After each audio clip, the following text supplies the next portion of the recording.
Tadi judulnya seperti itu ya Miss ya. Jadi halal bihalal itu kita laksanakan memang tradisi kita pada bulan Syawal. Ada satu kisah ketika Rasulullah Shallallahu Alaihi Wasallam ba'da melaksanakan sholat Idul Fitri, Rasul Shallallahu Alaihi Wasallam itu dilihat atau terlihat oleh para sahabat, beliau itu mengucapkan amin 3 kali. Jadi amin, amin, amin.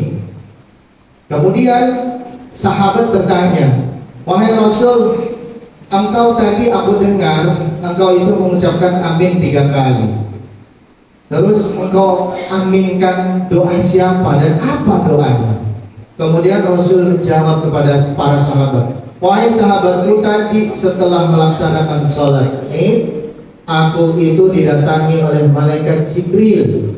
Jibril datang kepadaku, kemudian Jibril itu meminta tolong kepadaku. Minta tolong apa wahai Nabi? Pertama, wahai Nabi, tolong aminkan doaku. Aku pengen minta kepada Allah pada awal bulan Syawal. Tolong aminkan doaku. Perlu diingat, yang minta tolong, yang berdoa malaikat Jibril. Yang diminta tolong mengaminkan Nabi Muhammad. Kira-kira doanya kabul apa tidak? Kabul. Beda sama kita. Kadang kita doanya masih belum terkabul. Nah, ini doanya malaikat Jibril. Kemudian yang mengaminkan adalah Nabi Muhammad SAW. Pasti kabul doanya. Nah, apa isi doa dari malaikat Jibril? Yang pertama, karena tadi doanya ada 3, mudah-mudahan cukup waktunya. Yang pertama, Jibril itu berdoa kepada Allah, ya Allah ya Rabb, tolong jangan kabulkan atau jangan engkau terima amal ibadahnya orang-orang atau anak yang masih durhaka kepada ayah dan ibunya. Di bulan Syawal, malaikat Jibril berdoa seperti itu, jangan kabulkan, jangan terima amal ibadah puasanya anak yang masih durhaka kepada ibu dan bapaknya. Renungan buat kita bersama, peringatan buat kita. Makanya ketika bulan suci Ramadan selesai, mau masuk bulan Syawal, anak yang ada di perantauan Depok, Padang pulang dia, Depok, Palembang pulang, Depok, Kudus pulang juga, Depok, Bandung pun pulang ya Ustadz Denny ya, pulang semuanya. Untuk apa? Untuk kita menemui kedua orang tua kita. Biar apa? Biar tidak termasuk tadi golongan orang-orang yang ada di dalam doanya malaikat Jibril. Kita tidak mau digolongkan menjadi anak yang durhaka. Walaupun cuma sebentar, kita pulang, kita cium tangannya, kita peluk, kita bahkan kita cium itu kakinya, kita bawakan oleh-oleh buah tangan. Biar apa? Biar kita itu berbakti kepada kedua orang tua kita. Makanya gak heran kalau Idul Fitri atau puasa terakhir itu macet di jalan ya Bu. Karena apa? Pengen kita itu ketemu dengan orang tua kita. Macet, tol aja macet, apalagi jalanan biasa. Nggak tahu kalau di Kalimulya atau di Citayam macet apa? Macet. Itu yang pertama doanya, ya Allah ya Rabb, jangan engkau kabulkan atau jangan engkau terima ibadah anak yang masih durhaka sama orang tua. Terus yang kedua, doa yang diaminkan oleh Nabi Muhammad SAW adalah ya Allah ya Rabbi, jangan engkau terima ibadah atau puasa seorang istri yang durhaka sama suaminya. Sudah dengar? Oh, alhamdulillah. Jangan terima ibadah puasa, ibadah sholat, ibadah yang lainnya jika dia itu masih durhaka sama suaminya. Terus ibu-ibu nanya, enak ya? Terus kalau suami durhaka sama istri gimana? Sayangnya di hadisnya nggak ada buat dijelasin. Yang dijelasin istri durhaka sama suami. Tapi kalau orang Jawa bilang istri itu surga manut, neraka katut. Tenang aja. Karena seorang laki-laki itu atau suami itu presiden rumah tangga. Jadi tanggung jawabnya itu dunia wa ukhron, dunia akhirat. Jadi insya Allah kalau istrinya itu tidak durhaka, masuk surganya bareng-bareng. Amin ya rabbal alamin. Itu kata Nabi Muhammad SAW. Nabi juga bilang kepada para sahabatnya, wahai sahabatku, ketika aku pulang dari Isra dan Mi'raj, pas aku turun ke bumi, aku lihat itu di dalam neraka semuanya banyakkan perempuan. Ditanya, wahai Nabi, perempuan semua, emang laki nggak ada? Ada, tapi banyakkan perempuan. Lah emang perempuan nggak pernah sholat? Sholat, rajinan juga perempuan sholatnya. Emang perempuan nggak ngaji? Ngaji, rajinan juga ibu-ibu ngajinya. Bu Siti mana? Bu Siti ya, majelis taklim itu Senin, Selasa, Rabu, Kamis, Jumat, sampai Minggu tuh ada majelis taklim. Ya Bu Siti ya. Nah, rajinan. Tapi kenapa yang masuk ke dalam neraka itu banyakkan ibu-ibunya, banyakkan perempuannya. Kata Rasul, hunna yakfurul asir.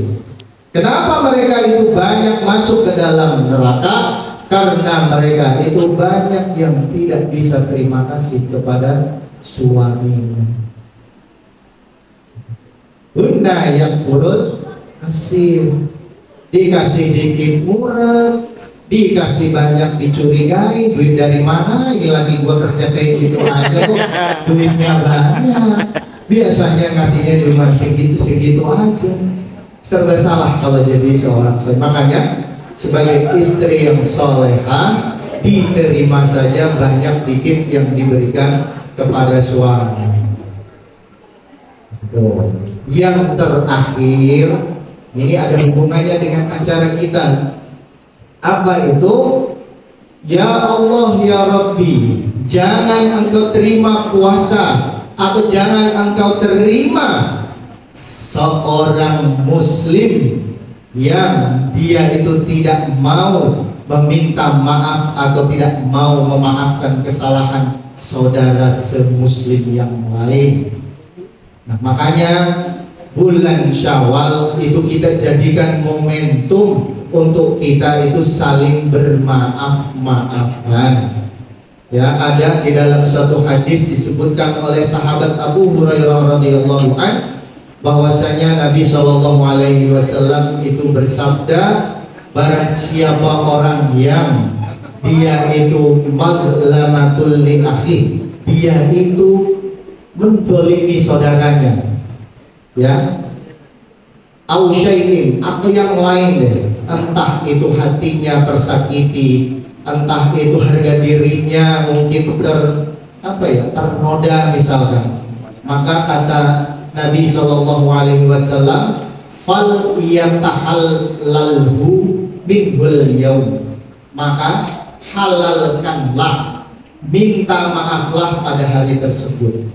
Nah, yang dijadikan momentum adalah Idul Fitri. Makanya ada anak minta maaf kepada orang tua minta maaf kepada anak, guru minta maaf ke murid, murid ke guru, ya, teman ke teman yang lainnya minta maaf. Untuk apa? Untuk sama-sama minta halalkan kesalahannya. Kita minta maaf kepada ibu-ibu pengurus, mudah-mudahan sikap kita bisa dihalalkan kembali. Begitu juga tadi yang disampaikan oleh ibu, insya Allah kami semuanya juga menghalalkan apa yang sudah pernah terjadi di antara kita. Kurang lebih seperti itu. Makanya disebutnya halal bihalal. Manusia itu awalnya kan halal. Al-insan mahalul khata' wan nisyan. Kita ketika lahir itu kita kan suci, nggak punya dosa. Karena kita ini hidup gak sendiri, hidup di dunia gak di hutan. Kita ketemu saudara kita ketemu tetangga, mulut pasti punya salah, tangan kaki punya salah. Makanya ketika punya salah minta maaf, minta dihalalkan. Itu esensi dari halal di halal. Makanya hari ini di hari yang fitri, di hari yang baik, masuk bulan Syawal, kita awali sebelum kita melaksanakan aktivitas kita dengan anak-anak dengan saling maafan. Semoga di hari Raya Idul Fitri 1446 Hijriah Allah terima amal ibadah kita pada bulan suci Ramadan yang sudah lewat. Bulan Syawal kita bisa meningkatkan takwa dan ibadah kita kepada Allah Subhanahu wa ta'ala. Amin ya rabbal alamin. Terakhir, paling akhir tadi, kalau misalkan Ramadan itu insya Allah kita doanya adalah minta diampuni segala dosanya sama Allah. Man shoma Ramadan imanan wa ihtisaban ghufira lahu.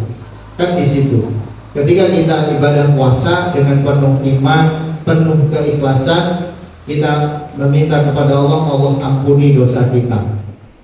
Kita ibadah, sholat, puasa, zakat, dan yang lain-lain, itu urusan kita dengan Allah, insya Allah clear, selesai. Tetapi karena kita makhluk sosial, kita bersinggungan dengan yang lain, makanya kita perlu halal bihalal. Kan nggak tahu, mungkin di depan maafin, di belakang belum, kita nggak tahu ya Bu ya. Mudah-mudahan depan belakang sama ya, karena itu yang kita minta. Itu saja dari saya. Mudah-mudahan makna halal bihalal bisa kita maknai dengan penuh kegembiraan, penuh kebahagiaan, bahwasanya manusia semuanya itu akan dihalalkan, dikeluarkan dari perut ibu itu suci, kembali lagi kepada Allah, kita akan dalam keadaan suci. Akhirul kalam, wassalamualaikum warahmatullahi wabarakatuh. Waalaikumsalam.